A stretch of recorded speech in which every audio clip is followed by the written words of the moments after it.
বাংলাদেশের রাজনীতিতে একের পর এক ধামাকা।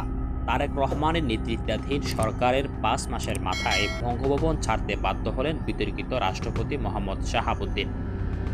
তার পদত্যাগের পর অস্থায়ী রাষ্ট্রপতির চেয়ারে বসেছেন স্পিকার হাফিজউদ্দিন আহমেদ। কিন্তু সংবিধান বলছে আগামী ৯০ দিনের মধ্যে বেছে নিতে হবে দেশের পরবর্তী রাষ্ট্রপতিকে। আর এই প্রশ্ন এখন কাঁপিয়ে দিচ্ছে পুরো দেশ। কে হচ্ছেন বঙ্গভবনের নতুন কাণ্ডারি? রাজনৈতিক অলিন্দে গুঞ্জন, তালিকায় নাকি রয়েছে এমন কিছু নাম যা শুনলে আপনার চোখ কপালে উঠতে বাধ্য হবে। তালিকায় সবচেয়ে জোরালোভাবে উঠে এসেছে নোবেলজয়ী ডক্টর মোহাম্মদ ইউনূসের নাম।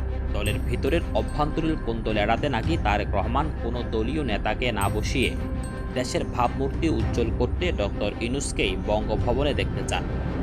আন্তর্জাতিক অঙ্গনে তার বিশাল গ্রহণযোগ্যতা বাংলাদেশের রেমিটেন্স, গার্মেন্টস খাতসহ বৈদেশিক নীতিতে অভাবনীয় পরিবর্তন আনতে পারে।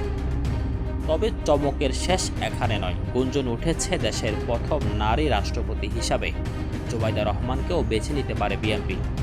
যদিও এটি শুধু আনঅফিসিয়াল দাবি, তবে রাজনৈতিক বিশ্লেষক পিনাকি ভট্টাচার্যের মতে জুবাইদা রহমানকে রাষ্ট্রপতির আসনে বসানো হবে ইতিহাস সৃষ্টিকারী এক পদক্ষেপ।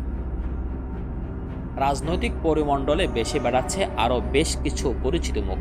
মির্জা ফখরুল ইসলাম আলমগীর দীর্ঘ আন্দোলন সংগ্রাম ও জেল জুলুম সহ্য করে দলের বিশ্বস্ততার প্রতীক হয়ে ওঠা এই নেতাকে পুরস্কৃত করতেই নাকি রাষ্ট্রপতি পদে বিবেচনার গুঞ্জন চলছে।